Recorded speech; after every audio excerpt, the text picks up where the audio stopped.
સ્થાનિક સ્વરાજની ચૂંટણીમાં કોંગ્રેસના જીતેલા જે ઉમેદવારો છે આ ઉમેદવારોને રાજસ્થાનની એક રિસોર્ટમાં ખસેડવામાં આવે છે, કારણ કે આ જીતેલા જે ઉમેદવારો છે આ ઉમેદવારો ભાજપ સાથે મિલન ન કરે, ભાજપમાં ન ભળે તે માટે કોંગ્રેસ દ્વારા એક રિસોર્ટ પોલિટિકલ અપનાવવામાં આવ્યું છે, તેની વિગતે ચર્ચા આ વિડીયોમાં કરવી છે. વૈષ્ણવજન તો તેને કહીએ જે પીડ પરાઈ જાનાને રે.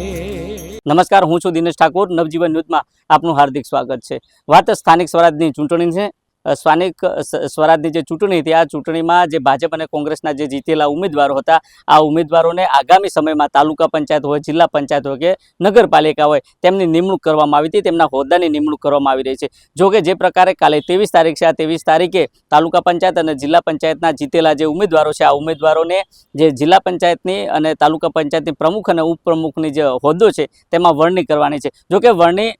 અગાઉ જે કોંગ્રેસના દિયોદર જે તાલુકા પંચાયત છે આ તાલુકા પંચાયતના 12 જેટલા જે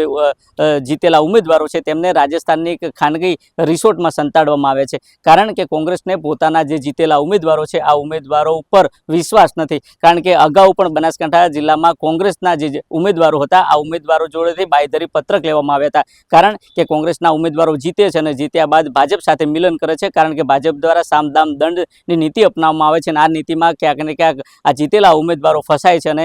ભાજપને શરણે જાય છે. અને આ શરણે ન જાય તે માટે દિયોદર તાલુકા પંચાયતના 12 જેટલા જીતેલા જે ઉમેદવારો હતા આ ઉમેદવારોને રાજસ્થાનની ખાનગી જે રિસોર્ટ હતું આ રિસોર્ટમાં સંતાડવામાં આવે છે. જોકે આ તમામ બાબતને લઈને બનાસકાંઠા જિલ્લા પંચાયતના પૂર્વ પ્રમુખ ભરતસિંહ વાઘેલા શું કહી રહ્યા છે તે પણ તમે સાંભળો.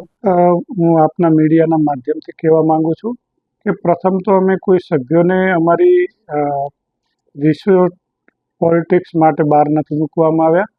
અમારા બધા જ સભ્યો 12 સભ્યો નક્કી કર્યું કે આપણે જ્યારે ચૂંટણી જીત્યા છીએ ત્યારે બધાને એક આસ્થા હતી કે રામાપીર ભગવાનના દર્શન થાય, બધા 2-3 દિવસ સાથે રહીએ અને અનેક જે રાજસ્થાનમાં પવિત્ર ભૂમિમાં દેવી દેવતાઓના મંદિર છે ત્યાં બધા અમારા સભ્યો સાથે મળીને દર્શન કરી અને ચૂંટણીના 2 દિવસ પહેલાં એ માતૃવતનમાં પણ આવશે અને આ ચૂંટણીમાં ભાગ લેશે.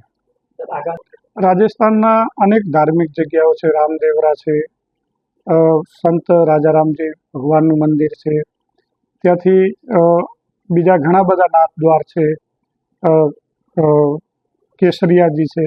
એવા અનેક ધાર્મિક સ્થળોની મુલાકાત લઈ અને એ લોકો ત્યાં દર્શન કરશે. દર્શન કરી અને બધા સામૂહિક રીતે એક વ્હીકલમાં ગયા છે અને એ જ્યારે આ ચૂંટણી પ્રક્રિયામાં અમારા પ્રદેશનું શીર્ષ નેતૃત્વ પ્રમુખ ઉપપ્રમુખની જેની પસંદગી કરશે એ દિવસે 25 તારીખે અમારા તમામ સભ્યો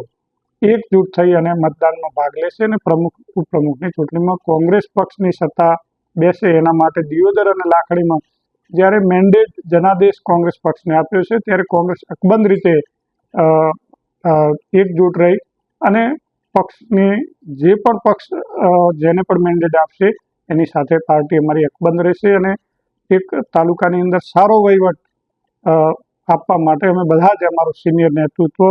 કટિબદ્ધ છે. તમે જો તે પ્રકારે જિલ્લા પંચાયતના પૂર્વ પ્રમુખ ભરતસિંહ વાઘેલાનું કહેવું છે કે આ પ્રકારે કોઈ કામ કરવામાં નથી આવ્યું, પરંતુ હકીકતમાં અગાઉ બનાસકાંઠા જિલ્લા અને વાવથરા જિલ્લાના જે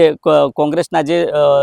ઉમેદવારો હતા આ ઉમેદવારો જોડેથી બાંયધરી પત્ર લેવામાં આવ્યા હતા, કારણ કે કોંગ્રેસને પોતાના ઉમેદવારો પર વિશ્વાસ નથી. અને જે પ્રકારે સ્થાનિક સ્વરાજની ચૂંટણી પૂરી થઈ અને જે જીતેલા ઉમેદવારો હતા અને આ ઉમેદવારોમાંથી દિયોદર તાલુકા પંચાયતના 12 જેટલા જે ઉમેદવારો છે આ ઉમેદવારોને ખાનગી જે રિસોર્ટ છે આ રિસોર્ટમાં સંતાડવામાં આવ્યા છે, કારણ કે જે નિમણૂક કરવામાં આવી છે નિમણૂક અગાઉ ક્યાંક ને ક્યાંક ભાજપ તેમને તેમના તરફી ન કરે તે માટે કોંગ્રેસને તેનો ડર હતો અને આ જ ડરને લઈને રાજસ્થાનની ખાનગી રિસોર્ટમાં મોકલવામાં આવે છે. અને ગઈકાલે 23 તારીખે જ્યારે તેમની નિમણૂક કરવામાં આવશે, તેમને હોદ્દો આપવામાં આવશે ત્યારે તેમને હાજર કરવામાં આવશે તેવી વાત હાલમાં જાણવા મળી રહી છે. દિનેશ ઠાકોર, નવજીવન ન્યૂઝ, વાવ થરાદ.